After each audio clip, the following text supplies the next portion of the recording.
Inako ni Peter ang kasalanang hindi niya naman ginawa.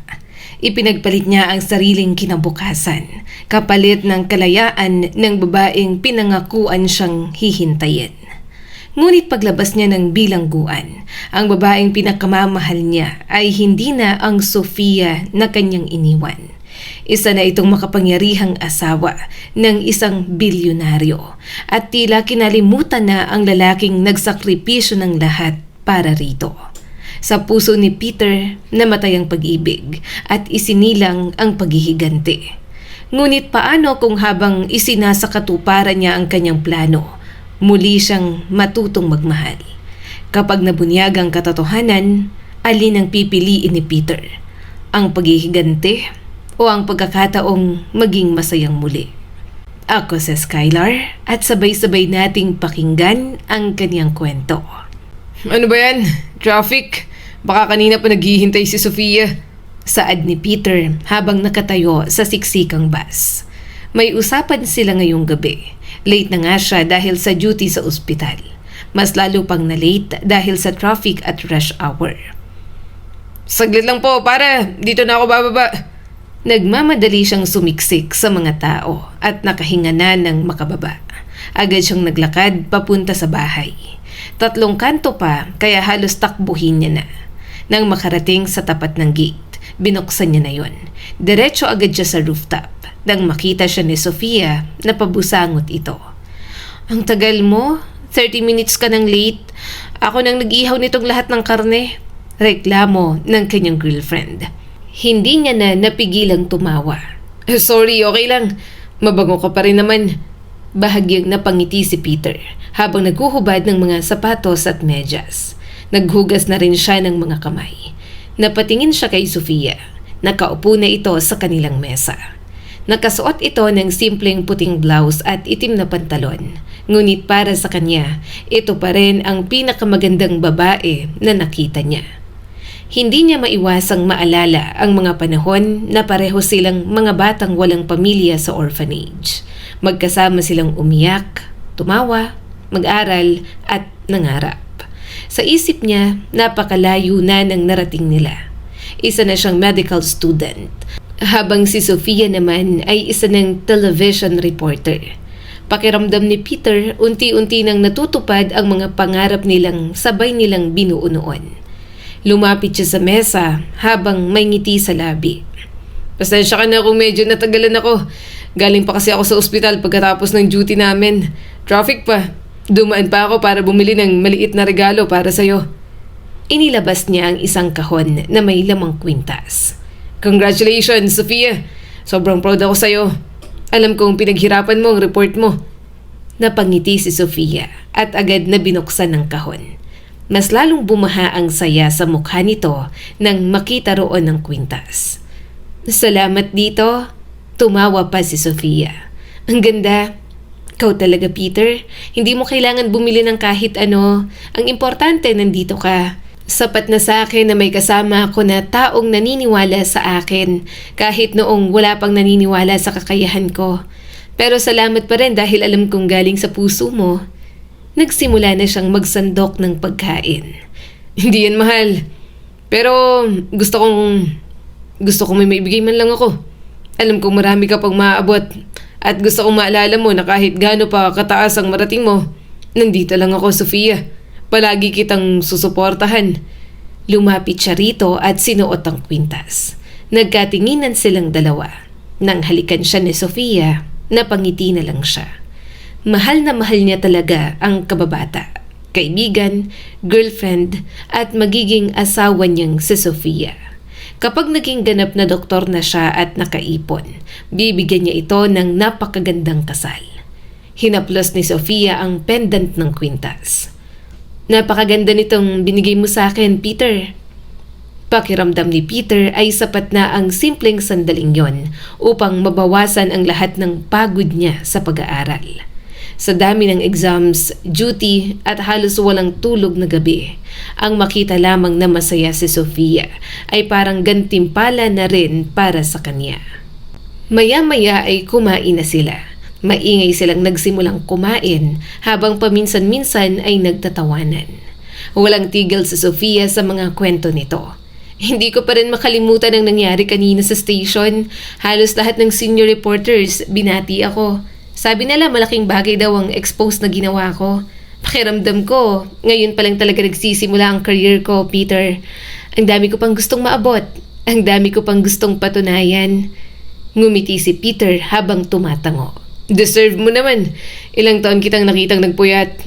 Kahit nang wala tayong pambili ng maayos na pagkain sa orphanage, hindi ka sumusuko. Lagi mong sinasabi na balang araw makakalabas din tayo sa kahirapan.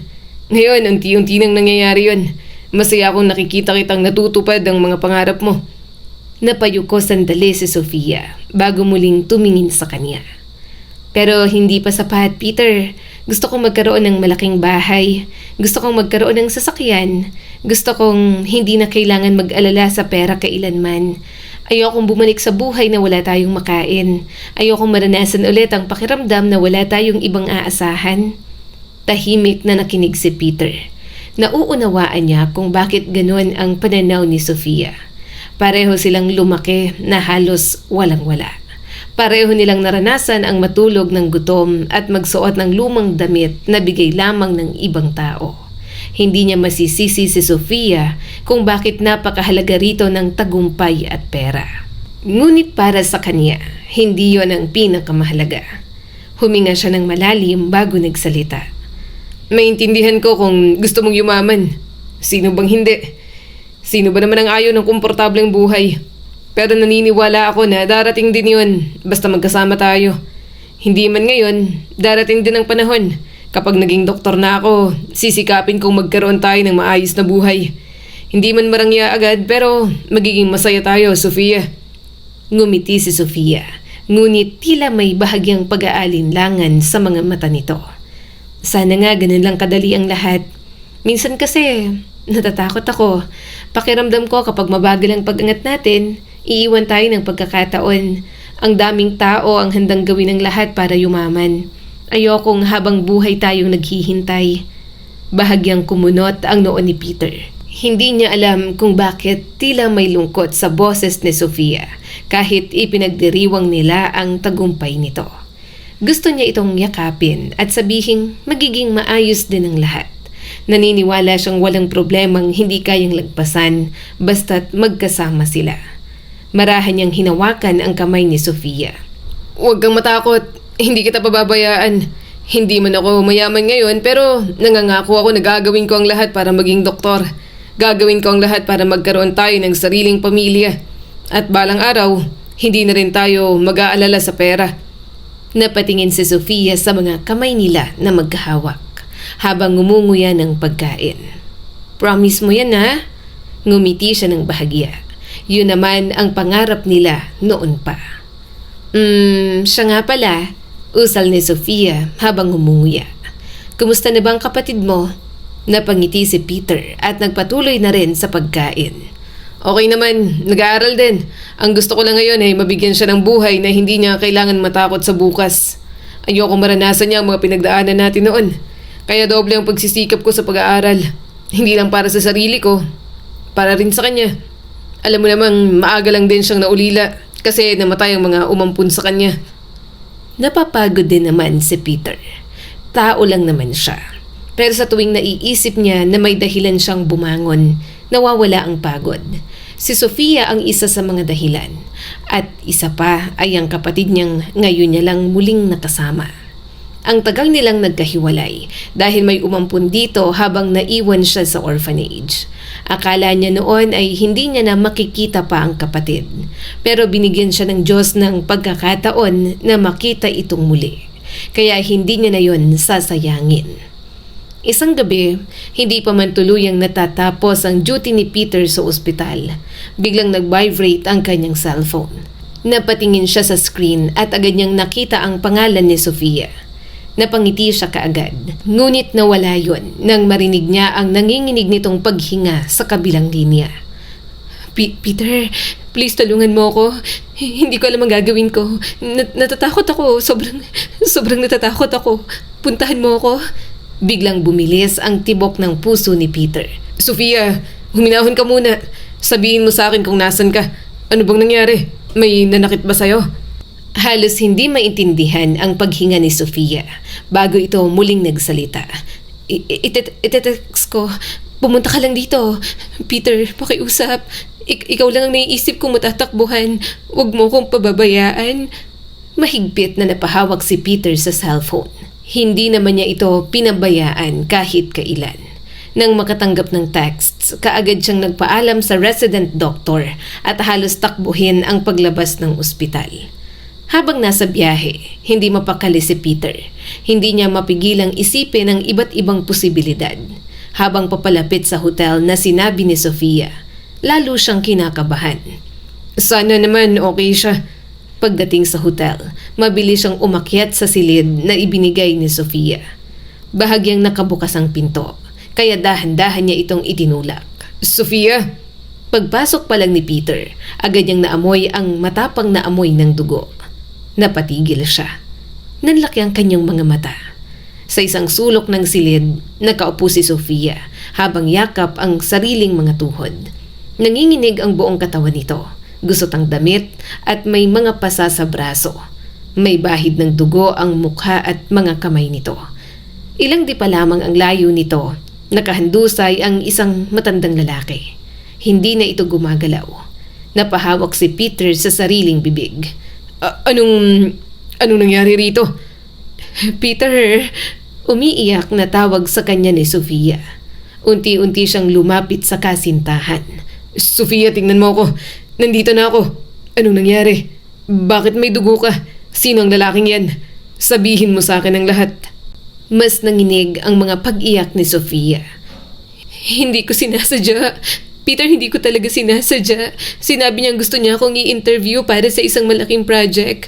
Sabi niya tutulungan niya akong ma-promote sa network. Akala ko trabaho lang ang pag-uusapan. Pero may iba na pala siyang binabalak.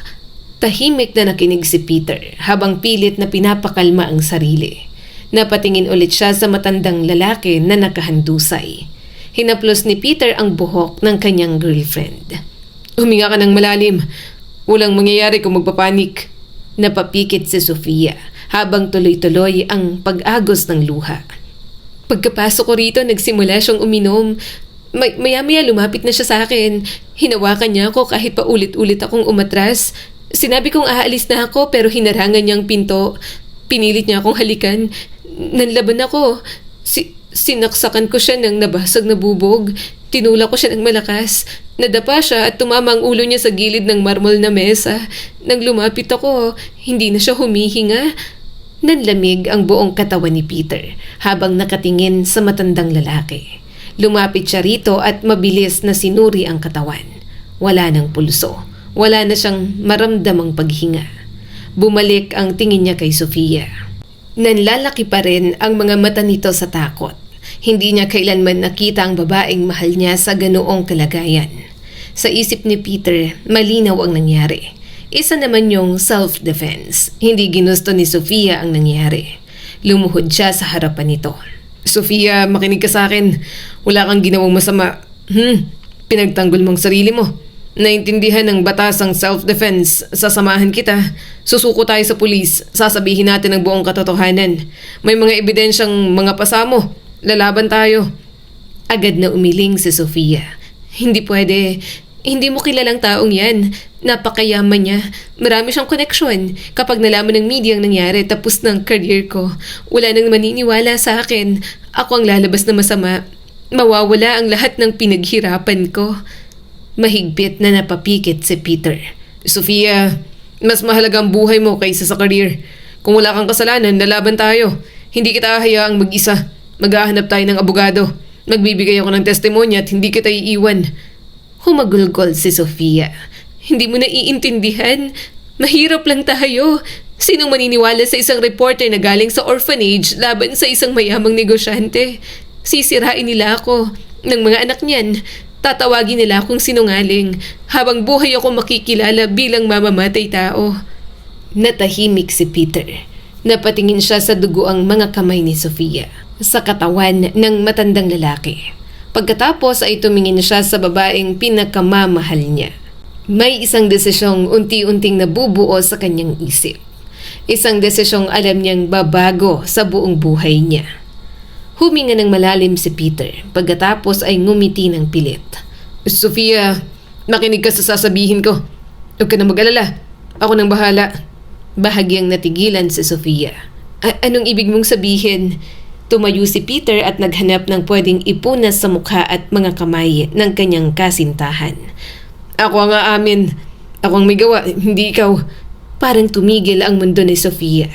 Ano? Peter, hindi. Huwag mong sabihin yan. Pero mahinahon ang kanyang tinig at ngumiti lang dito. Medical student pa lang ako. Wala pa akong lisensya. Maaari pa ako magsimula ulit balang araw. Pero ikaw, nagsisimula pa lang ang career mo. Pangarap mo to mula pagkabata.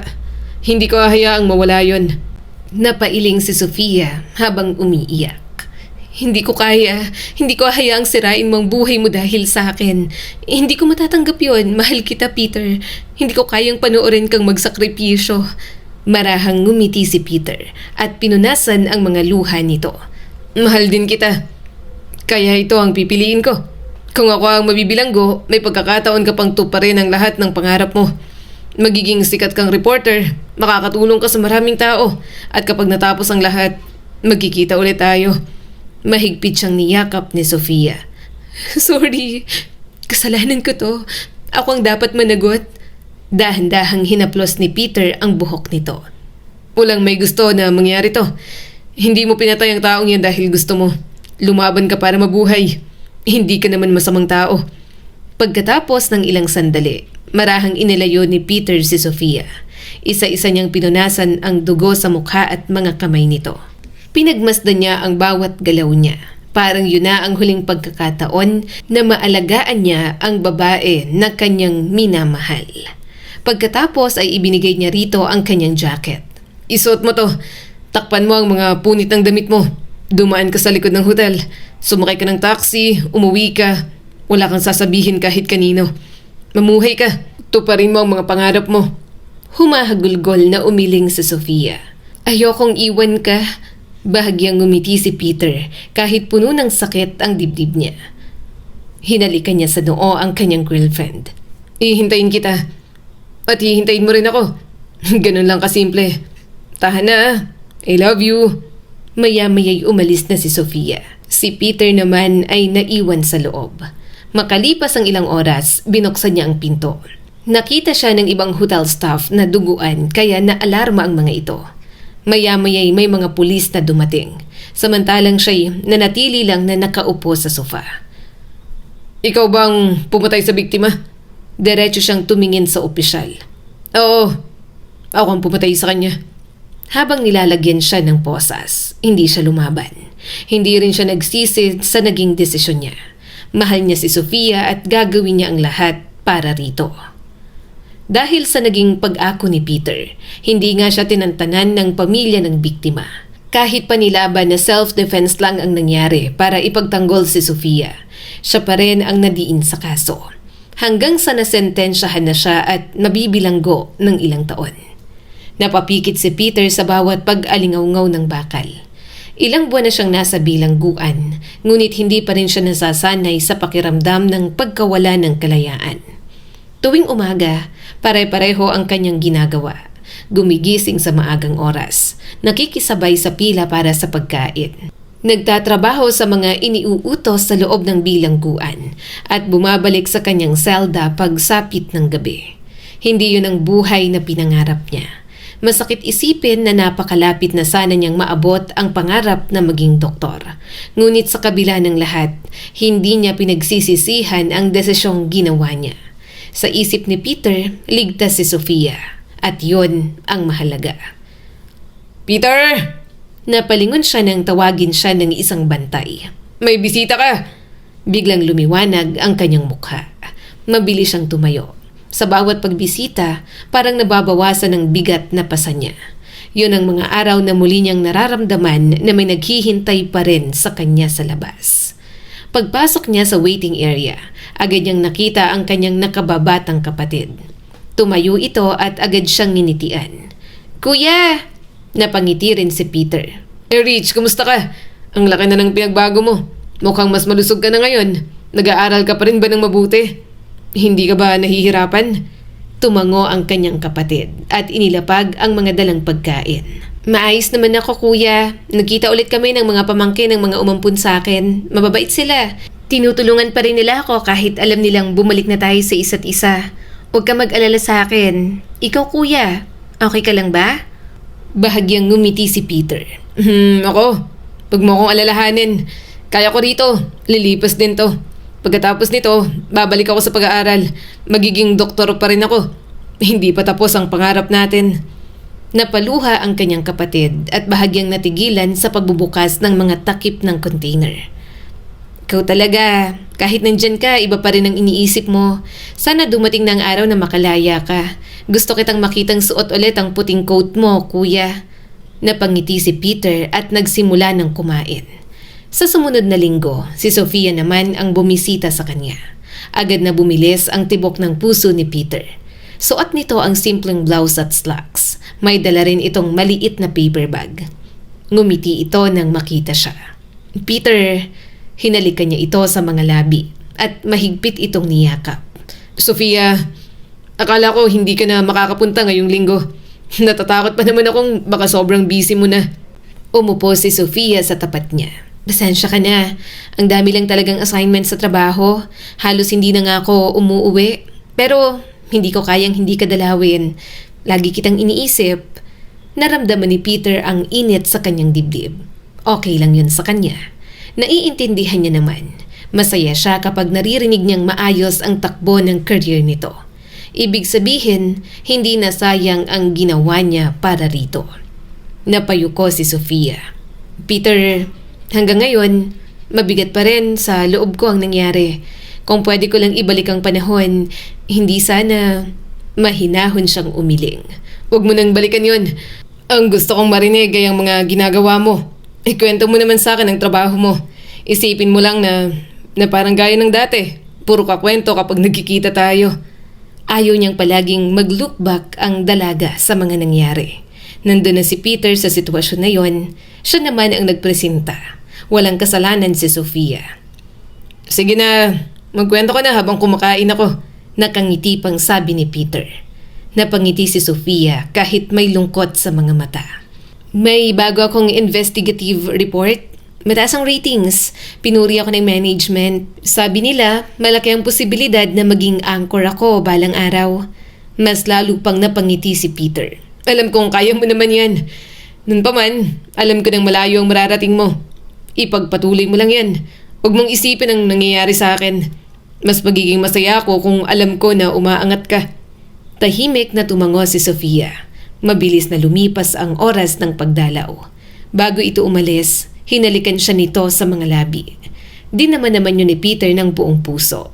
Dahil alam niyang maghihintay na naman siya ng matagal bago ito muling mahalikan. Lumipas ang 1 taon, naging 2 hanggang 3 taon. Nagpatuloy ang buhay sa loob ng piitan. Unti-unti nang natutunan ni Peter kung paano mabuhay sa loob. Natutunan niyang umiwas sa gulo at makisama sa ibang bilanggo. Kapag may libreng oras, nagbabasa siya ng mga lumang medical books na ipinapadala ng kanyang kapatid. Ayaw niyang kalimutan ang lahat ng natutunan niya. Naniniwala siya na balang araw ay kakailanganin niyang muli ang mga yon. Ngunit habang lumilipas ang panahon, napansin niyang may nagbabago. Hindi na lingguhan ang pagbisita ni Sofia. Naging buwanan na pagkatapos ay minsan na lang sa loob ng ilang buwan. Sa bawat pagkakataong hindi ito dumarating, gumagawa siya ng dahilan sa kanyang isip. Siguro may coverage, nasa ibang probinsya o talagang busy sa trabaho.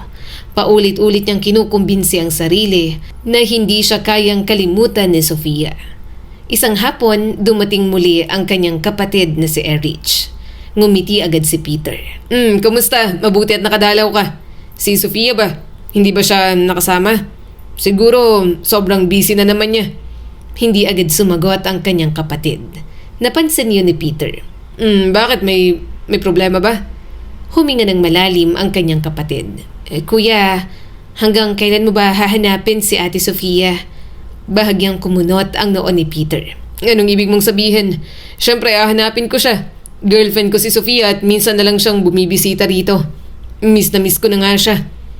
Tumingin ito ng diretso sa kanya. Kuya, kalimutan mo na siya. Kuya, ilang buwan na siyang hindi pumupunta rito. Iniiwasan niya rin ako. Natatakot sigurong tanungin ko tungkol sa'yo. Kapag tinatawagan ko siya, palagi niyang sinasabi na busy siya. Nakikita ko siya sa TV. Nakikita ko rin ang mga balita tungkol sa kanya. Maganda na ang buhay niya ngayon. Tahimik lamang si Peter. Masaya siya para kay Sofia. Yun naman ang gusto ng dalaga na gusto niya rin para rito. Pero hindi siya naniniwalang nakalimutan na siya ng kanyang girlfriend. Nagpatuloy pa ang kanyang kapatid. May mga bagong kaibigan na siya, nakakapunta na siya sa mga mamahaling lugar. Parang iba ng mundo niya. Kinalimutan ka na niya, kuya. Unti-unting umiling si Peter.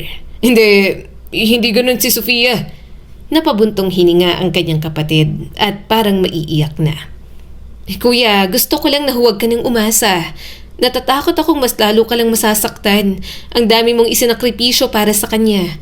Pero parang sarili na lang niyang iniisip niya ngayon. Mahigpit na napahawak si Peter sa mesa. Hindi niya kayang paniwalaan yun. Sa puso niya, hindi ganoong tao si Sofia. Naiinis siya kay Erich, pero mahinahon pa rin siyang nagsalita. Kilala ko siya. Alam kong mabuti siyang tao. Hindi siya magiging makasarili. Kung hindi man siya nakakapunta rito, sigurado ako na may dahilan siya. Baka sobra lang talagang trabaho niya. Pangarap niya ang career na yan. Napapikit ang kanyang kapatid. Sana tama ka.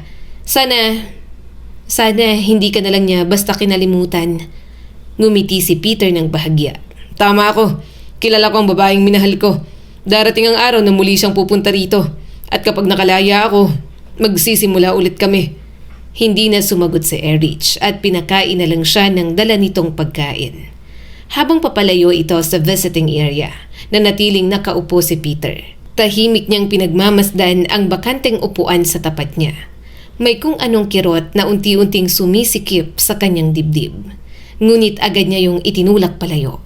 Hindi siya maaaring magduda. Hindi, pagkatapos ng lahat ng isinakripisyo niya. Sa isip ni Peter, mahal niya si Sofia kaya magtitiwala siya. At hanggat wala siyang naririnig mismo mula kay Sofia, patuloy siyang maniniwala na ang lahat ng kanyang ginawa ay may kabuluhan. At balang araw ay babalik din ang babaeng ipinaglaban niya.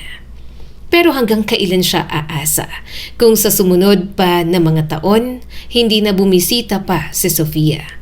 Kaya simula noon, nangako siya sa sarili na gagawin ang lahat para makalaya. Kaya nang dumating ang araw na yon, hindi pa makapaniwala si Peter. Huminto siya sa harap ng tarangkahan. Malaya na ako. Ilang taon niya ring hinintay ang sandaling yon. Huminga siya ng malalim. Pakiramdam niya ay muli siyang binigyan ng pagkakataong mabuhay. Marami pa siyang kailangan ayusin. Gusto niyang makita ang kapatid niya.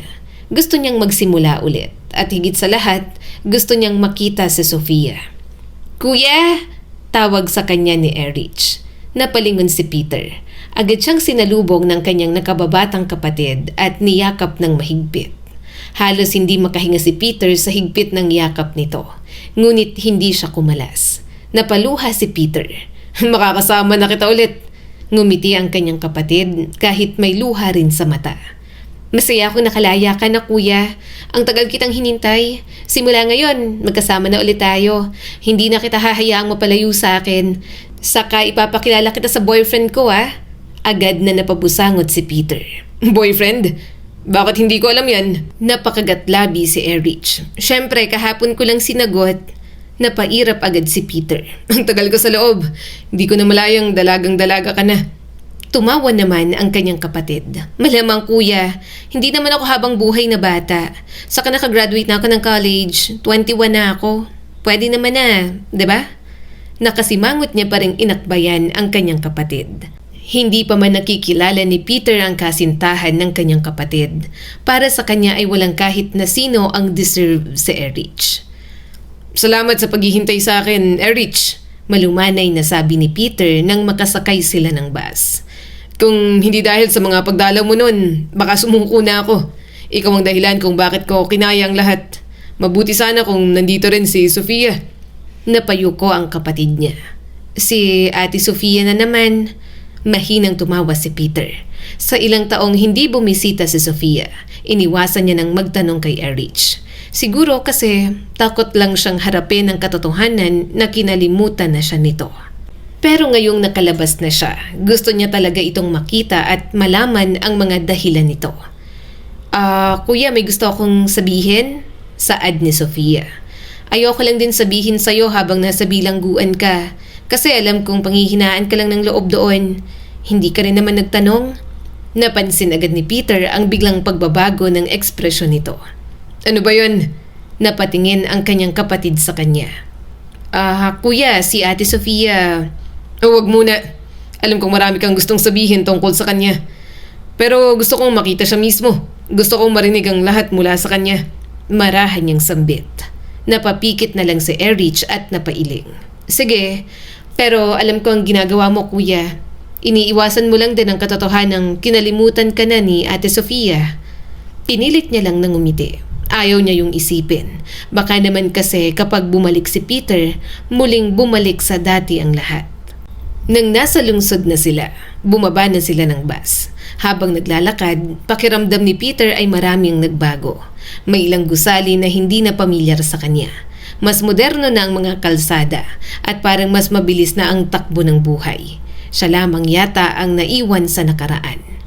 Habang naglalakad sila, napansin niya ang malaking LED screen sa isang gusali. Lumabas doon ang mukha ni Sofia. Napatigil si Peter. Si Sofia yan, di ba? Napabuntong hininga si Erich. Oo, kuya, siya nga.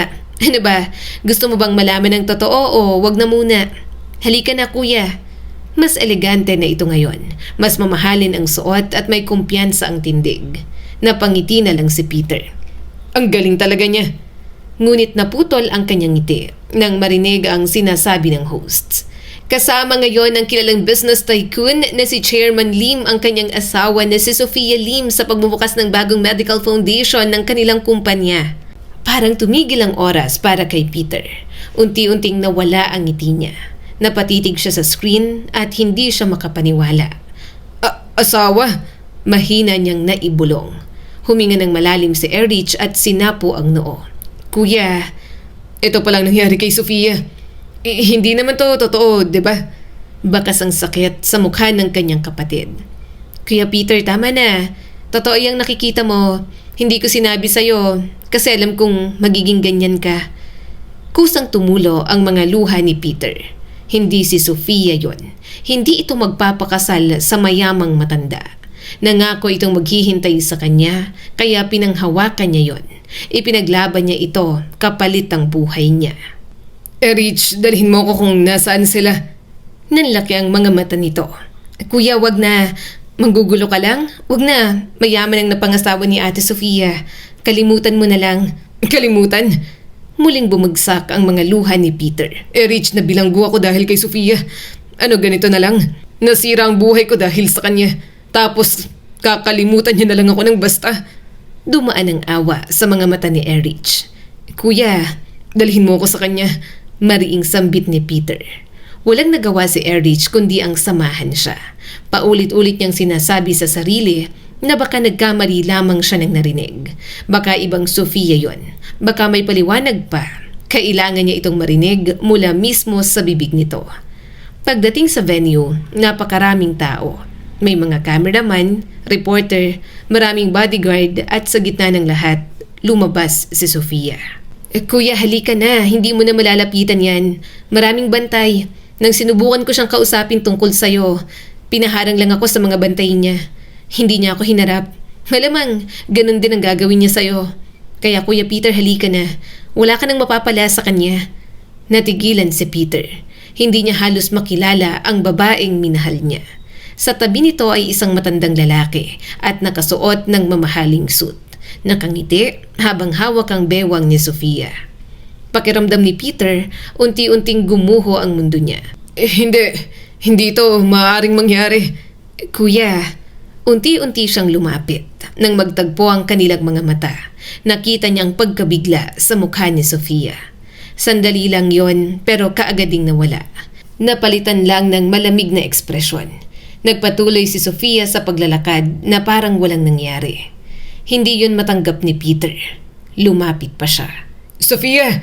Napalingon ang ilang reporter. Huminto si Sofia. Tumingin ito sa kanya ng malamig at walang emosyon. Napalunok si Peter. Sofia, ako to. Tahimik lang itong nakatingin. Pagkatapos ay bahagyang kumunot ang noo. Pasensya ka na. Kilala ba kita? Parang may matalim na kutsilyong tumarak sa puso ni Peter. Hindi siya makahinga. Hindi niya alam kung ano ang mas masakit. Ang mga salitang narinig niya o ang paraan ng pagkakasabi nito. Muli siyang nagsalita. Sofia, ako si Peter. Nakalaya na ako, mag-usap tayo. Tumingin si Chairman Lim kay Peter. Sino siya? Mahinahon na ngumiti si Sofia at halatang medyo kinabahan. Hindi ko alam, baka random fan ko lang dati. Narinig yun ni Peter. Parang unti-unting nabingi ang kanyang pandinig. Hindi niya na marinig ang ibang ingay sa paligid. Tanging boses lang ni Sofia ang paulit-ulit na umaalingaw-ngaw sa isip niya. Lumapit ang dalawang bodyguard nang mas nagtangka pa siyang lumapit. Sir, umatras na po kayo. Bawal po rito. Agad naman siyang hinila ni Erich palayo. Kuya, tara na. Wag dito. Hindi lumaban si Peter. Nakatitig lang siya kay Sofia. Umaasa pa rin siyang babawiin nito ang sinabi. Nasasabihin nito na nagsisinungaling lamang ito. Nayayakapin siya at ipapaliwanag ang lahat. Ngunit walang nangyari. Iniwas lamang ni Sofia ang tingin. Pagkatapos ay ngumiti ito sa mga kamera at nagpatuloy sa paglalakad kasama ang asawa nito.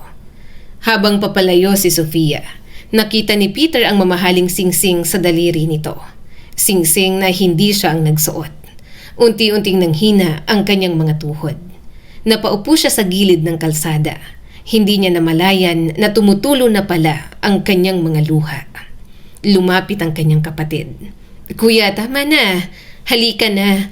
Hindi siya makatingin dito. Mahina siyang natawa. Pero punong-puno yun ng sakit. Ako ang nagsabi sa kanya noon na habulin ang mga pangarap niya. Napapikit si Peter. Ako ang nagsabing huwag niyang sayangin ang career niya. Ako ang sumira sa sarili kong buhay para mabuhay ang pangarap ni Sofia. Akala ko maghihintay siya. Kuya, masyadong ambisyosa si Ate Sofia. Nagpakasal siya dyan dahil sa pera at koneksyon. Ikaw na nga nagsabi, hindi ba? Gusto niyang maging mayaman. Saad ng kanyang kapatid. Napangiti siya ng mapait. Gusto niyang yumaman. Naligtas ko siya dahil pumatay siya ng matandang lalaki na mayaman.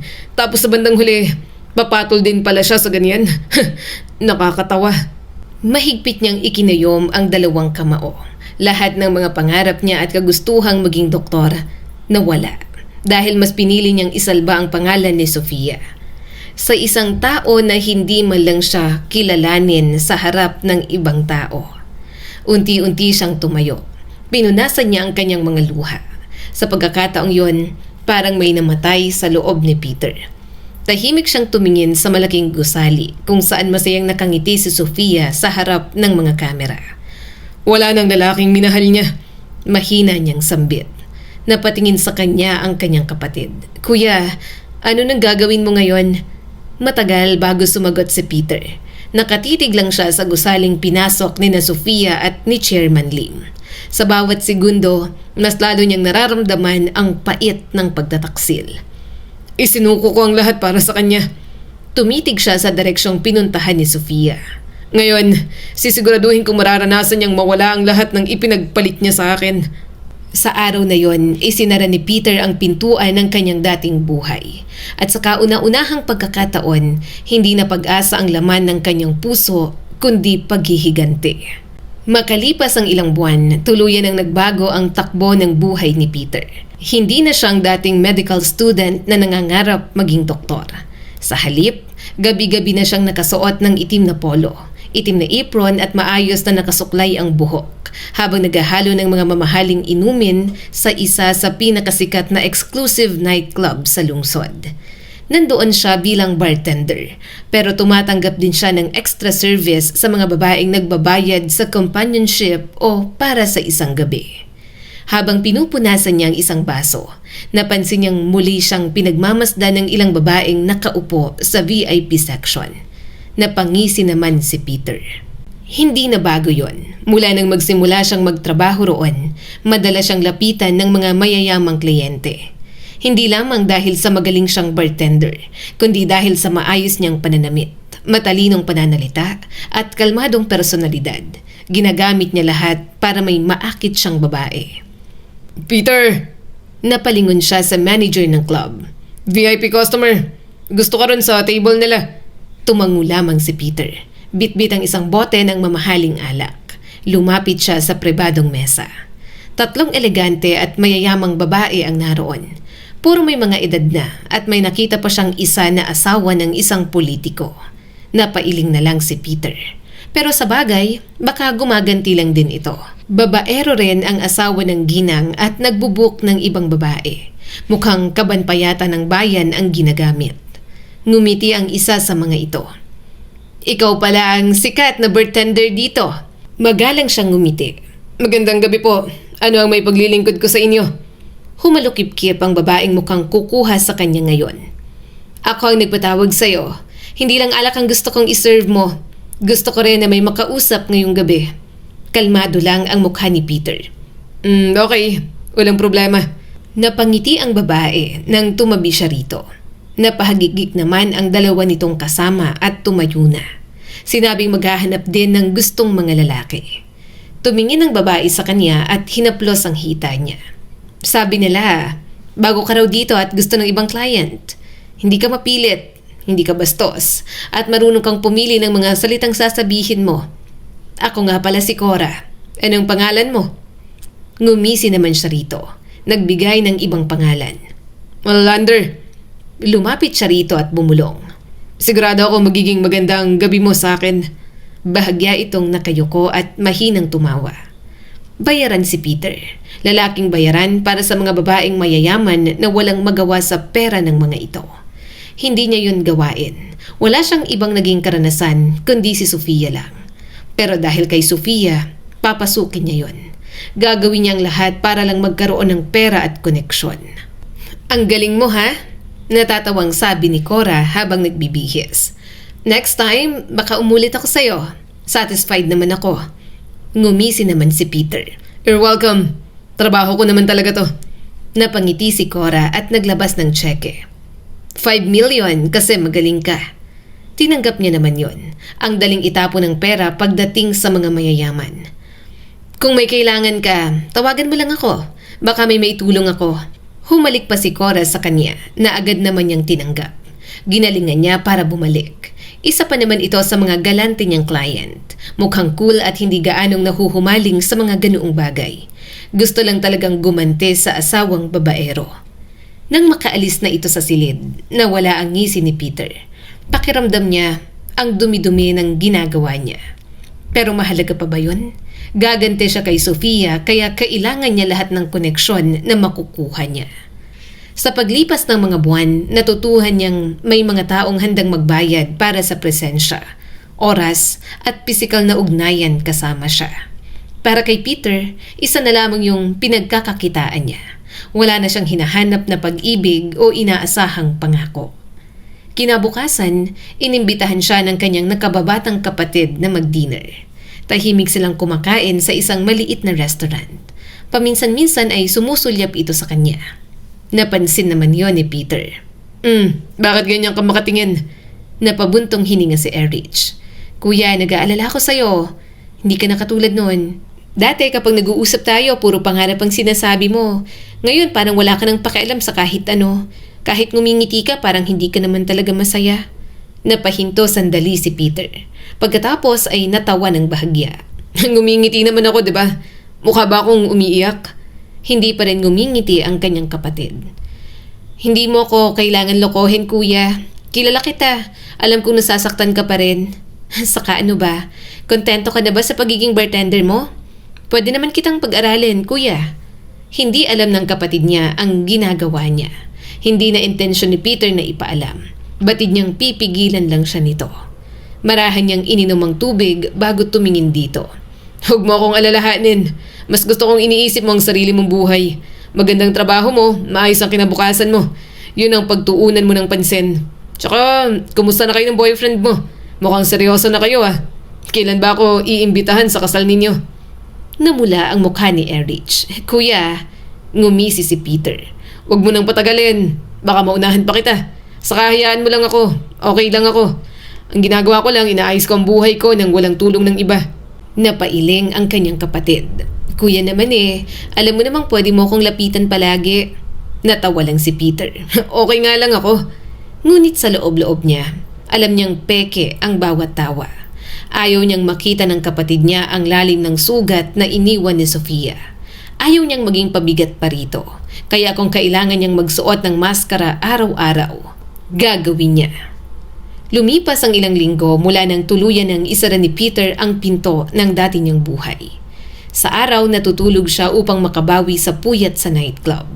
Nag-iipon din si Peter ng impormasyon. Hindi na siya interesado kung ano ang nararamdaman ni Sofia. Ang gusto niyang malaman ay ang buhay na pinili nito at kung paano niya yun mawawasak. Tahimik siyang nakaupo sa isang maliit na coffee shop. Sunod-sunod ang mga article na binabasa niya tungkol sa Limcaw Group. Habang binabasa niyang bawat detalye, lalo niyang napagtanto kung gaano kalawak ang mundong pinasok ni Sofia. Hindi na ito ang simpleng reporter na minsang nakasabay niyang mangarap sa orphanage. Isa na itong ginagalang na socialite, asawa ng isa sa pinakamakapangyarihang negosyante sa bansa. So naging kabit muna pala siya ni Chairman Lim at kalauna naging asawa na. Natawa siya ng mapakla. Nakakadiri at napakababa. Para sa ambisyon mo, nagawa mong lahat ng to, Sofia. Ngunit may isang pangalan na paulit-ulit na lumilitaw sa bawat balita. Solen Ingrid Lim. Tahimik niyang binuksan ang profile nito. 27 taong gulang, may master's degree sa ibang bansa. Vice President ng Limcaw Group. Nag-iisang anak ni Chairman Lim. Itinuturing na susunod na mamumuno ng buong kumpanya. Matagal siyang nakatingin sa litrato nito. Napakalamig ng ekspresyon ni Solen. Kahit maganda, napakalamig ng tingin. Napabuntong hininga si Peter. Bakit parang malungkot ang mga mata mo? Makalipas ang ilang minuto, may nakita siyang lumang interview ni Solen. Binuksan niya yon. Miss Lim, ano pong masasabi niyo tungkol sa inyong stepmother na si Sofia Lim?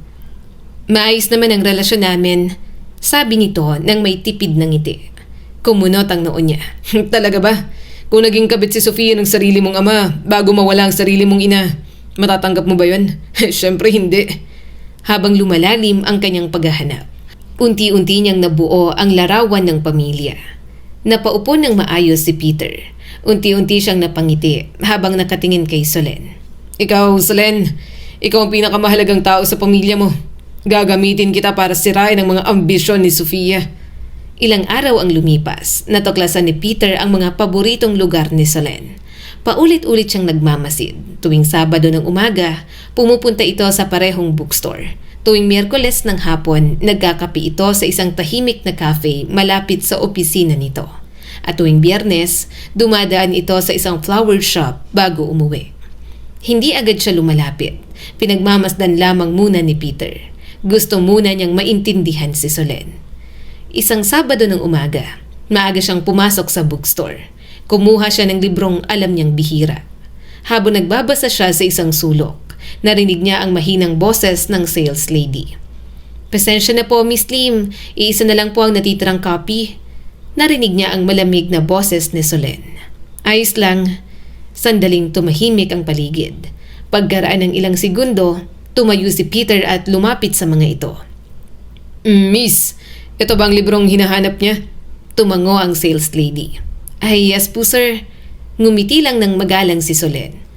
Hindi ko naman kailangan agad. Pakibigay na lang sa kanya.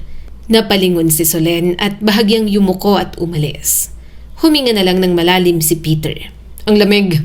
Mukhang mahihirapan ako sa isang yun ah.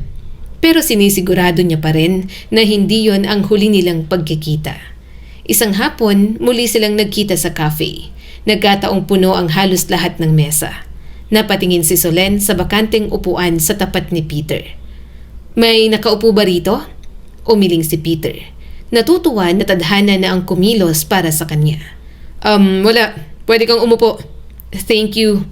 Ilang segundo silang parehong walang sinabi. Hindi naman yon naging alanganin para kay Peter. Sanay siyang manahimik. Hanggang si Solen ang unang nagsalita. Pakiramdam ko, madalas tayong nagkakasabay. Madalas kitang nakikita this past few weeks. Bahagyang ngumiti si Peter. Ako rin. Madalas kitang makita. Mukhang pareho lang tayo ng mga lugar na gustong puntahan. Tumango si Solen. Siguro nga. Tahimik silang uminom ng kape. Napansin ni Peter na abala ito sa laptop na dala. Mukhang mas gustong magtrabaho sa labas kaysa sa opisina. Hindi mo pa rin sinasabi ang pangalan mo. Lakas loob na sabi ni Peter. I'm Peter. Tumango naman ito at tinanggap ang kanyang kamay. Ako si Solen. Alam ko. Bahagyang nagulat ang babae. Kilala mo ako? Napangiti naman si Peter. Mahirap na hindi ka makilala. Madalas kang nasa balita. Sandaling natahimik si Solen. Oo, palagi nga akong nasa mga article. Mata niya itong tiningnan. Napansin ko, halos pareho tayo ng hilig. Napatingin si Solen sa kanya. Pagkaraan ng ilang sandali, bahagya itong umiti. Oo, napansin ko rin. Habang nagpapatuloy ang usapan nila, hindi maiwasang mapansin ni Peter na okay naman pala ang ugali ni Solen. Kung hindi niya ito kilala, hindi niya maiisip na isa itong tagapagmana. Sa mga sumunod na linggo, nagpatuloy ang kanilang mga pagkikita.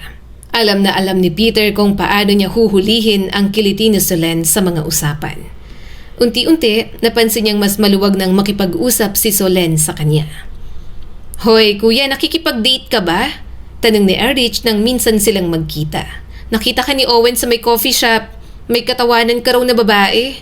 Umismid naman si Peter. Ano ba yung boyfriend mo? Chismoso? Wala lang yun. Bahagya pa siyang tinulak ng kanyang kapatid at napangiti. Ayan, ganyan nga kuya, makipag-date ka. Kalimutan mo ng Sofia na yun. Nakalaya ka na sa bilangguan at chance mo na to para sa panibagong buhay. Kaya piliin mong maging masaya palagi. Bahagyang natigilan si Peter. Batid niyang hindi niya yon kayang gawin. Hindi siya magiging masaya hanggat hindi nakakaganti kay Sofia. Ito ang dahilan kung bakit siya nabilanggo. Kaya masisiyahan lang siya kapag nakita itong bumagsak. Sa mga sumunod na araw, naging natural ang paminsan-minsang pagkikita ni na Peter at Solen.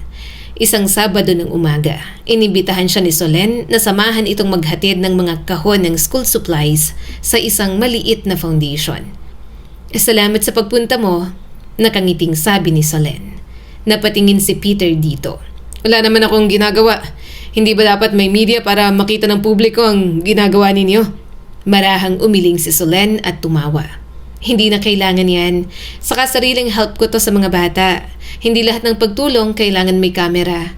Nakakagaan ng loob kapag tumutulong ako. Napatitig si Peter kay Solen. Sa ilang buwan na nakakasama niya ito, hindi niya maikakailang mabait talaga ang dalaga. Mukhang masungit sa una, pero kapag nakilala na, sobrang puro ng kalooban. Bahagya tuloy kumurot ang konsensya sa kanya. Habang nagliligpit sila pagkatapos ng program, may isang matandang babae ang lumapit kay Solen. Maraming salamat po, Ma'am Solen. Kung hindi dahil sa inyo, hindi makakapagpatuloy sa pag-aaral ang apo ko. Hindi nyo man kami kilala pero malaking biyaya kayo sa amin.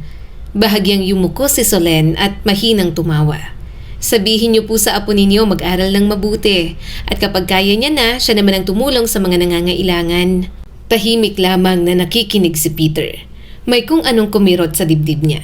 Hindi ito ang babaeng inaasahan niyang makikilala. Napalingon sa kanya si Solen. Bakit ka nakatitig? Napailing si Peter at napangiti na lang. Wala lang. Na-realize ko lang, mas lalo kang gumaganda kapag masaya. Napangiti naman si Solen. May iba siyang motibo, pero sa pagkakataong yon, alam ni Peter na totoo ang sinabi niya. Sobra siyang nagagandahan kay Solen kapag nakikita niya ang kabutihan sa puso nito. Bago umuwi, napag-usapan nilang mag-dinner muna. Sa favorite restaurant ni Solen nila napiling kumain. Habang naghihintay ng in-order nilang pagkain, biglang tumayo si Solen. Dad? Napalingon si Peter.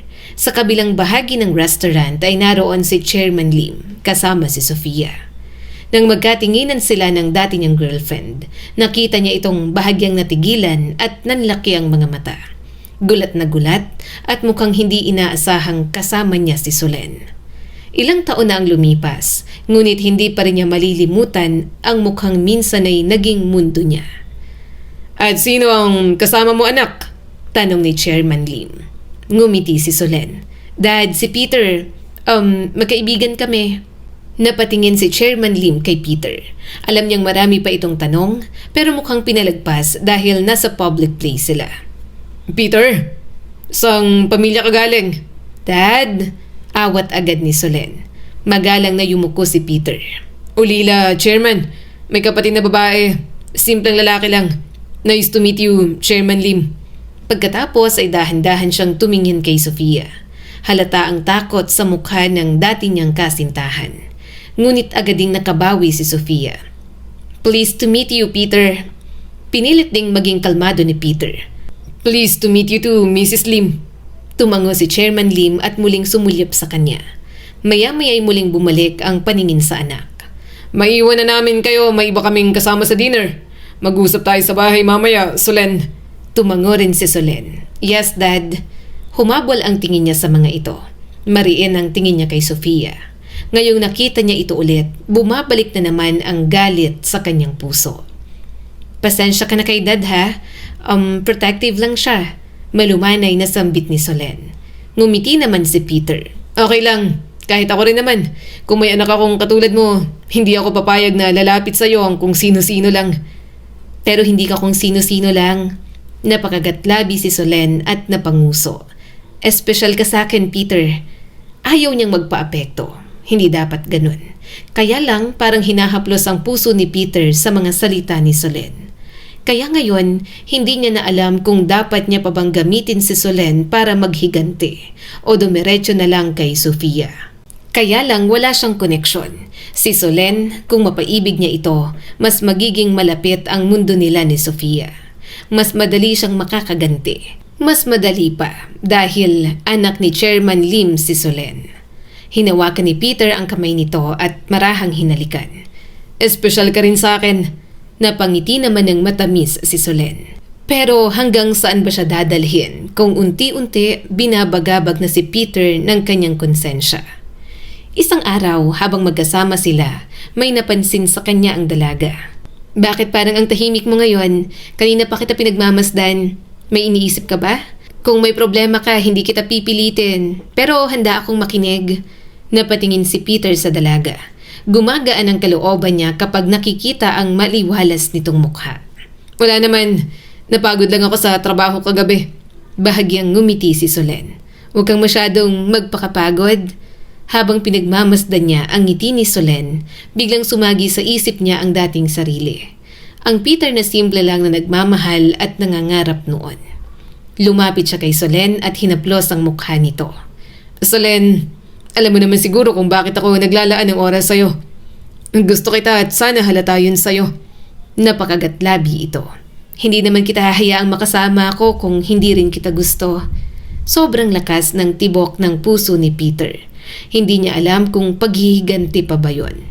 Pero nang maglapat ang kanilang mga labi, alam niya na siya rin ang nahulog sa sarili niyang mga bitag. Pag-uwi niya ng gabing yon, hindi siya agad nakatulog. Paulit-ulit niyang inaalala ang mga ginagawa niya kay Solen. Huminga siya ng malalim. Hindi ko dapat nakakalimutan ang dahilan kung bakit ko ginagawa ang lahat ng to. Ngunit habang inuulit niya yon sa sarili, mas lalo niyang nararamdamang humihina ang galit na matagal niya nang iningatan. Ano bang gagawin ko? Napahilamos si Peter sa sariling mukha. Wala sa plano kang mahulog kay Solen. Bakit ako ganito? Kapag minahal ko siya, paano ako gaganti ng maayos? Simula ng araw na yon, hindi na talaga mapakali si Peter. Dahil doon, umiwas na muna siya kay Solen para mag-isip. Iba ang naging kilos ni Peter. Mas maikli ang kanyang mga sagot kapag magkausap sila. At ilang beses niyang tinanggihan ang mga paanyaya ni Solen. Peter, may itatanong ako. Hindi na nakatiis na sabi ni Solen nang minsan niyang paunlakan ang pagkikita nila. Napalingon siya rito. Ano yun? Diretso siyang tiningnan ni Solen. Tayo na naman, hindi ba? Girlfriend mo na ako at boyfriend na kita? Hindi agad siya nakasagot. Gusto niya yon. Ganon ang naging plano ni Peter. Pero hindi siya masaya, lalo pa at may masama siyang motibo noong una.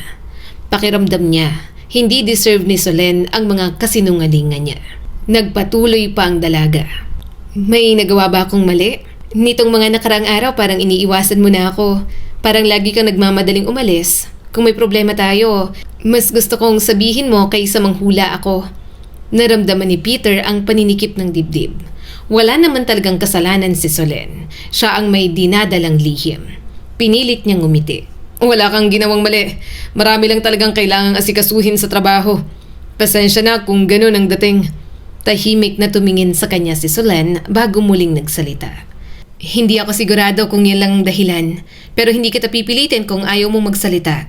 Sana lang ay maging tapat ka sa akin. Pagkaalis ni Solen, matagal na nanatili si Peter sa kinatatayuan niya. Tumama sa kanya ang bawat salitang binitiwan nito. Hindi niya gustong saktan si Solen, ngunit habang mas lumalapit ito sa kanya, mas natatakot siyang malaman nito ang buong katotohanan. Bago pa ito makasakay sa sasakyan, hinabol niya na ito at mahigpit na niyakap. I'm sorry.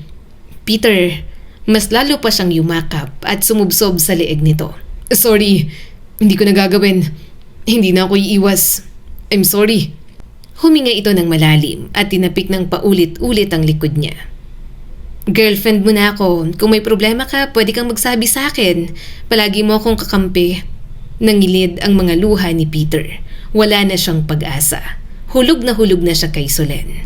Ayaw niya nang ituloy ang paghihigante. Gusto niya na lang magsimula ulit at mahalin ng katulad nito. Simula noon, naging magaan ang kalooban ni Peter. Hindi niya inisip si Sofia. Hinayaan niya na lang kung ano ang mangyari rito. Katulad ng sinabi ni Erich, nagsimula siya ng bagong buhay at magmamahal ulit. Wow, para sa akin to? Nakangiting tanong ni Solen nang dalhan niya ng mga bulaklak. Napangiti siya at humalik sa pisngi nito. Oo, peace offering. Mahinang tumawa si Solen. Hindi na naman kailangan nito pero salamat. Kinuha niya ang kamay nito at hinila. Aayusin niya ulit ang sarili niya para maging karapat-dapat para kay Solen. Hindi na siya tumatanggap ng mga kliyente. Umalis na rin siya sa nightclub at nag-start na lang ng negosyo. Dahil sa records niya, mahirap makahanap ng work, kaya yun na lang ang kanyang ginawa. Gusto niyang ito ang makasama niya sa bagong buhay na gusto niya. Hindi naman nagtatanong ang dalaga sa kanyang nakaraan at pakiramdam niya'y wala naman talaga itong pakialam. Kuya, ano yon? Tanong ni Erich na talagang sumugod pa sa bahay niya. Nakita kita. Bakit kasama mo yung anak ni Chairman Lim? Siyang girlfriend mo? Napatingin siya rito. Oo, huminahon ka nga. Ginulo ni Erich ang buhok. Paano ko kakalma, kuya? Ano, lumapit ka ba sa mga Lim para mapalapit ulit kay Ate Sofia? Kuya, nung binabalak mo? Wala na. Oo, nung una may plano ako. Gagamitin ko si Solen para makapasok sa Limcaw Group at makapaghiganti kay Sofia. Pero ngayon, mahal ko na si Solen. Gusto kong maging masaya kasama siya. Gusto ko ng bagong buhay na siyang nasa tabi ko. Mataman siyang tiningnan ni Erich at parang gulong-gulo pa rin ito sa mga desisyong ginagawa niya sa buhay. Paano ka magiging masaya, kuya? Anak ni Chairman Lim yun. May kinalaman pa rin siya kay Ate Sofia. Saka, alam niya ba, ang nakaraan ninyo ni ate? Hindi siya agad nakasagot. Hindi niya yun masasabi. Hindi niya kaya. Baka iwan lang siya ni Solen. Pero lahat ng pinopoint out ng kapatid ni Peter, may sense naman talaga. Hindi niya maiiwasan ang katotohanan at ang nakaraan ng ganoon lang. Pero mukhang hindi na nga niya matatakasan pa yon. Isang gabi, nagkita silang dalawa ni Solen. Seryoso ang mukha nito at wala na ang dating lambing. May problema ba? Kinakabahang tanong ni Peter. Sinubukan niya itong hawakan pero bigla na lang itong umiwas. Sino ka ba talaga, Peter? Umawang ang bibig niya. Solen, pinaimbestigahan kita. Boyfriend kita pero sobrang masikreto mo. Kababata mo si Sofia at naging ano? Naging girlfriend mo? May criminal records ka rin? Nakapatay ka? Hindi umiwas ng tingin si Peter. Inaasahan niya na yon, pero ang puso niya parang unti-unti nang nadudurog. Hindi ako ang pumatay. May relasyon kami nun. Mahal na mahal ko si Sofia. Para sa kanya, isinuko ko ang buong kinabukasan ko. Siyang may gawa nun. Inako ko lang. Pagkatapos ko makalaya, nalaman ko may bago na siyang buhay. Pinakasalan niya ang ama mo. Hindi ko natanggap ang nangyari. Galit na galit ako. Hindi nagsalita si Solen. Mahigpit lamang nitong hawak ang bag. Nagpatuloy si Peter. Nung una kitang nakilala, dala ko pang galit na yon. Ang totoo, nakita ko ang connection mo sa kanya. At naisip ko na baka sa pamamagitan mo ay makaharap ko ang nakaraan ko. Naluluha na ang mga mata ni Solen. So ginagamit mo lang ako? Bala kong gamitin ka pero mahal na kita. Wala na sa isip ko ang... Bigla siyang sinampal ni Solen. Galit na galit ito. Sa tingin mo talaga maniniwala pa ako sa'yo? Hindi gumalaw si Peter. Hindi rin siya tumingin palayo. Tanggap niya yon. Tanggap niya ang galit ng babaeng minamahal. Tumulo ang mga luha nito. Sinungaling ka? Mahal kita. Hindi ako naniniwala sa'yo. Sigaw pa ng dalaga. Paano ko maniniwala kung simula pa lang sinungaling ka na?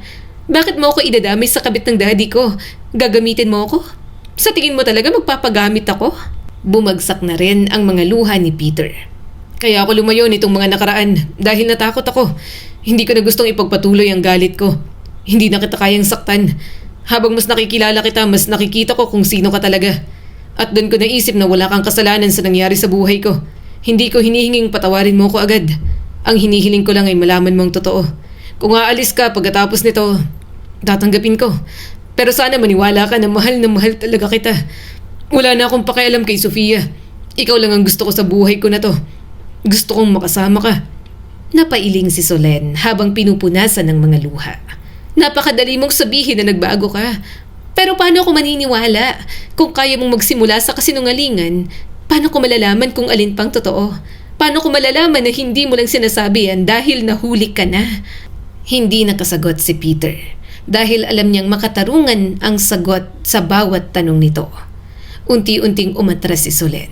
Ayoko na. Nawala ng tiwala ko sa'yo. Hindi na ako magtitiwala sa sinungaling na kagaya mo. Nanginginig ang mga kamay ni Peter habang nakatayo sa labas ng restaurant. Hindi niya inasahang ganun kabigat ang mararamdaman niya nang makita itong tumalikod sa kanya. Para bang bawat hakbang ni Solen palayo sa kanya ay unti-unti ring kumukuha ng huling bahagi ng konsensyang natitira sa kanya. Solen! Mabilis siyang tumakbo palabas. Ngunit pagdating niya sa parking lot, kasasara pa lamang ng pinto ng sasakyan nito. Mabilis na umandar ang kotse. Solen, hintayin mo ako. Mag-usap naman tayo. Hindi siya narinig nito. Kitang-kita niya ang panginginig ng balikat nito sa loob ng sasakyan. Alam niyang umiiyak ang babaeng mahal niya. At alam niya rin na wala ito sa tamang kalagayan upang magmaneho. Agad siyang sumakay sa kanyang sasakyan para sundan ito. Habang sinusundan ang sasakyan ni Solen, hindi mapakali si Peter. Paulit-ulit niyang sinusubukang tawagan ng cellphone nito. Please, huminahon ka. Habang papalapit sila sa isang malaking intersection, napansin niyang mas bumibilis ang takbo ng sasakyan ni Solen. Solen, huwag mong gawin to. Bulong niya at binilisan na rin ang pagmamaneho. Bigla niyang nakita ang pulang ilaw ng traffic signal. Hindi bumagal ang sasakyan. Kasabay nun ang isang malakas na busina at mabilis na truck ang sumalubong sa sasakyan ni Solen. Umalingaw-ngaw ang napakalakas na banggaan. Solen! Malakas niyang sigaw at agad na nagpreno. Nakita niya ang puting sasakyan ni Solen na umiikot bago tuluyang bumangga sa konkretong harang sa gilid ng kalsada. Bumaba na siya at tumakbo patungo sa wasak na sasakyan. Solen! Nanginginig ang kanyang boses. Halos hindi na makilala ang harapang bahagi ng kotse. Basag ang windshield at sa loob, nakahilig si Solen sa manibela. May dugo sa noo at walang malay. Solen! Agad niyang binuksan ang pinto. Gusto niya itong hawakan, pero alam niyang baka mas lalong makasama rito. Tiningnan niya ang pulso nito. Solen, kapit lang ah. Solen! Mahina niyang sabi. Naririnig mo ba ako? Ilang sandali pa ay dumating ang ambulansya. Mabilis na inilabas ng mga paramedic si Solen. Sumama naman agad si Peter. Habang tumatakbo ang stretcher sa pasilyo, hindi maalis ni Peter ang tingin dito. Pakiramdam niya inuulit ng tadhana ang malupit nitong biro. Sinakripisyo niya na dati ang sarili para sa maling tao. Ngayon, ang isang taong walang kasalanan ang nagdurusa dahil sa mga desisyon na ginawa niya. Pagdating sa emergency room, hinarang siya ng isang nurse. "Sir, hanggang dito na lang po kayo." Tumangulang siya. Nang maisara ang pinto ng operating room, unti-unti siyang napaupo sa malamig na sahig. Ibinaba niya ang kanyang ulo at mahigpit niyang ikinuyom ang mga kamao. Kasalanan ko. Bahina niyang bulong habang naluluha. Ako ang dahilan kung bakit nangyari to. I'm sorry, Solen. I'm sorry. Lumipas ang ilang oras. Sa wakas ay lumabas ang doktor. Agad siyang tumayo. Dok, tinanggal ng doktor ang mask nito. Stable na ang kondisyon niya pero kailangan pa naming obserbahan ang pinsala sa kanyang ulo. Maya-maya ay dumating na ang sekretary ni Solen kasamang sekretary ni Chairman Lim. Doon niya nalaman na nasa ospital din pala ang ama ni Solen at nasa comatose state dahil sa sakit nito. 2 araw ang lumipas. Nagkaroon ng malay si Solen. Pagpasok niya sa kwarto, nakita niyang nakatingin si Solen sa bintana. Napalingon ito nang marinig ang pagbukas ng pinto. Sandali itong natigilan. Sino ka? Naniga si Peter. Hindi mo ko kilala. Tumingin si Solen sa sekretary nito. Sino ba siya? Lumapit naman agad ang doktor. May epekto ang malakas na tama sa ulo niya. Nawala ang alaala niya ng nakaraang huling 2 taon. Marami siyang hindi matandaan. Parang nawala ng lakas ang mga tuhod ni Peter. Nang kumalma, tahimik niyang pinagmasdan si Solen. Muli itong nagsalita. Pasensya na, hindi kita maalala. Sabi nila boyfriend daw kita. May boyfriend pala ako? Napapikit si Peter. Napakarami niyang pwedeng sabihin, ngunit wala ni isa ang lumabas sa kanyang bibig. Sa halip, bahagya siyang umiti. Ako si Peter, boyfriend mo ko. Pero kung wala kang maalala, okay lang. Huwag mong pilitin ang sarili mo. Isipin mo na lang na isa akong kaibigan mo. Tinitigan siya ni Solen ng ilang sandali. Pagkatapos ay bahagyang tumango. Salamat sa pagpunta. Sabi nila nasa ospital si Daddy. Wala na akong ina. Sila lang ang kasama ko. Kung boyfriend kita, kahit hindi kita maalala, pinapahalagahan siguro kita ng sobra. Nanikip ang dibdib ni Peter. Hinawakan niya ang mukha nito at hinalikan sa noo. I'm sorry na kailangan mangyari sa iyo to. Lumabas si Peter ng silid matapos ang ilang oras. Nakakain at nakatulog na naman si Solen. Huminto siya sa dulo ng pasilyo at napasandal siya sa dingding. Hindi na nito maalala ang sakit na ibinigay niya. Ngunit alam niyang hindi ibig sabihin nun ay nabura na rin ang kanyang kasalanan. Hindi ko mababawi ang nagawa ko. Mahina niyang bulong. Pero kung bibigyan pa ako ng pagkakataon, aalagaan kita hanggang sa makaalala ka. At kung ipagtabuyan mo pa ako ulit, tatanggapin ko lang, Solen. 3 araw matapos magising si Solen, inimbitahan si Peter ng personal secretary ni Chairman Lim sa isang pribadong silid ng ospital. Tahimik niyang isinara ang pinto pagkapasok. Naroon ang abogado ng pamilya, ang doktor ni Chairman Lim at ang matagal ng secretary na si Mr. Ramos. Napabuntong hininga si Mr. Ramos. Nasa ICU ng chairman bago namin mabalitaan ang aksidente ni Miss Solen. Hanggang ngayon ay wala pa rin siyang malay. Kritikal ang kalagayan niya at hindi namin alam kung kailan siya magigising. Habang wala siyang kakayahang mamahala, magulo ang sitwasyon sa kumpanya. Tahimik na nakinig si Peter, kaya nagpatuloy lang ito. Isa pa ang ikinababahala namin. Dahil sa kondisyon ni Miss Solen, madali siyang maimpluwensyahan ng sinuman. Hindi namin gustong mapilitan siyang gumawa ng mahalagang desisyon habang hindi pa siya lubusang nakakabawi. Ang kailangan niya ngayon ay katahimikan at panahon para gumaling. Napayuko si Peter. Naiintindihan niya ang ibig sabihin ng mga yon. Ilang sandali ang lumipas bago muling nagsalita ang abogado. May rest house ang pamilya Lim sa isang maliit na isla. Tahimik doon at malayo sa media at kung papayag ka, gusto naming samahan mo muna si Miss Solen Ron bilang taong pinagkakatiwalaan niya ngayon. Matagal na natahimik si Peter. Hindi niya inaasahang siya ang hihinga ng tulong. Siguro dahil alam ng mga ito na boyfriend siya ni Solen. Sa huli, marahan siyang tumango. Gagawin ko ang lahat para mapanatili siyang ligtas. Makalipas ang 2 araw, tumulak sila patungo sa isla. Tahimik na pinagmamasdan ni Peter ang dagat habang umaandar ang yate. Sa kabila, tahimik ding nakatanaw si Solen.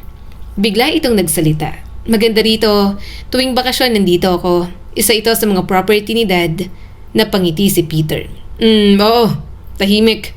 Dito ka muna habang nagpapagaling, lalo na at magulo pa ang isipan mo. Lumingon si Solen sa kanya. I-update naman nila ako sa situation ni Dad, hindi ba? Tumango lang siya. Pagdating sa rest house, sinalubong sila ng matandang katiwala. Welcome home, Miss Solen. Ngumiti si Solen nang nahihiya. Manang Wanda. Mahinahong ngumiti ang katiwala. Masaya po akong pagsilbihan ulit kayo. Habang inaayos ang mga gamit, tahimik lamang na nagmamasid si Peter. Napakalawak ng bakuran, may hardin at ilang hakbang lamang ang layo ng dagat. Sa gabing yon, sabay silang kumain sa veranda. Habang pinagmamasdan ang paglubog ng araw, si Solen ang unang nagsalita. Peter, salamat ha. Kahit wala akong naaalala sa ating dalawa, sumama ka pa rin sa akin dito. Mahal kita, Solen. Mahal na mahal kahit hindi mo maalala. Ang mahalaga lang muna ngayon sa akin ay ang gumaling ka. Tumango si Solen. Yun din ang gusto ko. Lumipas ang mga araw. Unti-unting nasanay si Peter sa tahimik na buhay sa isla. Sa umaga ay magkasama silang naglalakad sa tabing dagat. Sa hapon ay nagbabasa sila ng libro sa veranda. Sa gabi ay sabay silang naghahapunan habang pinagmamasdan ang mga bituin. Isang umaga, lumapit si Solen kay Peter. Hindi ako marunong magtanim pero gusto kong mag-garden. Natatawang sumagot si Peter. Halika, magtanim tayo. Yun na nga ang pinagkaabalahan nila. Puro tawanan lang sila at kwentuhan sa mga random na bagay. Aray! Biglang napapikit si Solen at sinapu ang ulo. Agad siyang tumayo at inalalayan ito. Tama na yan. Baka masyado ko napagod. Halika na. Nilinisan niya ang mga kamay at paa ng dalaga. Habang ginagawa niya yon, naramdaman niya ang titig ni Solen. Nang mapatingin siya, malawak itong napangiti. Nakakaalala na ako ng kaunti tungkol sa'yo. Ang sweet mo pala talagang boyfriend. Mahilig tayo sa coffee dates, 'di ba? Bahagyang natigilan si Peter. Napangiti, pero natakot din. Oo, mahilig tayo sa coffee dates. Natural din na maging malambing ako. Mahal kita, Solen. Mas lalong napangiti si Solen. Hinding-hindi na magsasawa si Peter na sabihin yon ng paulit-ulit. Sinasabi niyang hindi siya umaasang mapatawad nito. Gayunpaman, gusto niya pa rin maging makasarili. Gusto niyang malaman nito na mas matimbang pang pagmamahal niya para rito kaysa anumang galit o paghihiganti. Lumipas ang ilang linggo sa isla. Unti-unti nang lumalakas ang katawan ni Solen. Ngunit kasabay ng paggaling ng katawan ay ang unti-unting pagbabalik ng mga alaala. Isang araw, napahawak si Solen sa ulo nito. Napansin niyo ni Peter habang nagdidilig siya ng mga halaman. Kaya mabilis siyang lumapit. Solen, ayos ka lang ba? Hindi agad ito sumagot. Unti-unti itong tumingin sa kanya at may luha na sa mga mata. Naalala na kita at ang ginawa mo. Parang tumigil ang mundo ni Peter. Hindi ko na itatago ang kahit ano. Iniisip ko ang galit ang magbibigay sa akin ng dahilan para mabuhay. Hinayaan kong kontrolin ako ng sakit at puot. Gumawa ako ng mga pasyang ikinahihiya ko ngayon. Walang sino man ang dapat naging bahagi ng paghihiganti ko. Lalo na ikaw. Ikaw ang taong walang kasalanan sa nangyari sa akin. Nanginginig ang boses ni Peter. Unti-unti kong nakita kung sino ka talaga. Doon ko napagtantong hindi ko na kayang ituloy ang galit na matagal kong kinapitan. Pero huli ng lahat, nasaktan na kita. Kaya maintindihan ko kung ipagtatabuyan mo na ako. Hindi na niya napigilan ang mga luha. Mahal na mahal niya talaga si Solen.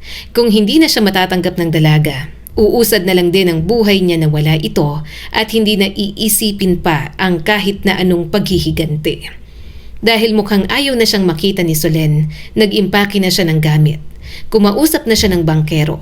Wala nang dahilan para manatili pa siya roon. San ka pupunta? Gulat na tanong ni Solen nang makitang dala niya na ang mga gamit. Ngumiti siya rito ng may lungkot. Kahit hindi mo sabihin, alam kong ayaw mo na sa akin. Inalagaan kita nang wala kang maalala kasi mahal kita. Ayokong samantalahin ka ng ibang tao habang mahina ang kalagayan mo. Alam kong galit ka pa rin sa akin, kaya alis na ako. Mag-ingat ka at huwag ka ring mag-alala. Asahan mong hindi na ako magpapakita pa sa'yo. Nanlaki ang mga mata nito. Parang hindi makapagsalita. Kaya ngumiti na lang si Peter. Sinusulit ang huling beses na makikita niya si Solen. Nang tumalikod siya, nagmamadali na siyang naglakad palabas. Baka kapag tumagal pa si Peter, lumuhod na lang siya sa harap nito at magmakaawa. Yun kasi talaga ang problema niya. Kapag nagmahal, sobra-sobra na kahit ikamatay niya pa. Hindi niya na iniisip. Sir, tara na ho! Saad ng bangkero. Umakyat naman si Peter at sumakay sa bangka. Naririnig niya ang ingay ng alon at ang pagpapaandar ng bangkero sa bangka. Nakatanaw siya sa mansyon na unti-unti nang lumalayo. Pero nanlaki ang mga mata niya nang makitang tumatakbo palabas si Solen. "Peter!" Malakas nitong sigaw. "Peter, huwag kang umalis! Bumalik ka!" Agad siyang napatayo. Solen! "Peter!" Alis na po ba tayo, sir? Tanong ng bangkero. Hindi na siya sumagot. Tumalo na agad siya sa bangka at lumangoy pabalik sa pampang. Hindi na makapaghintay si Peter. Gusto ni Solen na bumalik siya. Kaya babalik siya. Nang hanggang tuhod niya na lang ang tubig, mabilis siyang sinalubong ng dalaga. Agad niya naman itong niyakap nang mapalapit na sa kanya. Hingal na hingal siya habang pinapakinggan ang mga hikbi ni Solen. Hinampas nito ang dibdib niya. "Bakit ka aalis? Pagkatapos mo akong paibigan ng ganito, aalis at hindi ka na magpapakita? Kung gusto mong patawarin kita, manatili ka. Araw-araw mo akong suyuin. Paghirapan mo, hindi yung aalis ka." Napangiti ng malaki si Peter habang naluluha. Hindi na ako aalis kahit pahirapan mo pa ako. Mahal na mahal kita. Susunod ako sa lahat ng gusto mo. Muli silang nagyakapan. Napapikit na lang si Peter. Ayaw niya nang isipin pang kahit ano. Ang mahalaga lang sa kanya, matanggap at mahalin ng buo ni Solen. "Sinong mahal mo?" Tanong pa nito. Ikaw? Sagot niya agad. "Talaga? Hindi mo na mahal si Sofia?" Sinapo niya ang mukha nito at marahang hinalikan. Hindi na. Wala na akong pakialam sa kanya. Ikaw na ang mahal ko. Ikaw lang talaga. Hinawakan ni Solen ang kamay niya at puno ng determinasyon ang mukha nito. "Huwag ka nang kumilos. Ako nang gaganti para sa iyo at sa mommy ko. Mahalin mo lang ako. Nagkakaintindihan ba tayo?" Tumango agad si Peter at muling yumakap dito. Bumalik na nga sila ni Solen. Kahit masaya sila sa isla, marami pang problemang kailangang harapin ang girlfriend niya. Nandun naman siya para samahan ito. May ilang dating official ng company ang handang magsaraysay tungkol sa mga naging desisyon nitong mga nakaraang buwan. Saad ni Mr. Ramos sa kanila. Nasa abogado na rin ang mga record na kailangan para sa opisyal na investigasyon. Tahimik na nakinig si Peter. Napansin niyang nanginginig ng bahagya ang mga kamay ni Solen. Kaya hinawakan niya yon. Gusto niyang makamit ni Solen ang gusto nitong mangyari. Pero ayaw niyang mapuno ng galit ang puso nito. Lumipas ang ilang araw, sunod-sunod ang meeting sa legal team. May mga dating empleyadong kusang lumapit upang magbigay ng ibang impormasyon. Lahat ay laban kay Sofia. Okay ka lang? Tanong ni Peter. Tumango si Solen. "Oo, iniisip ko lang si Dad.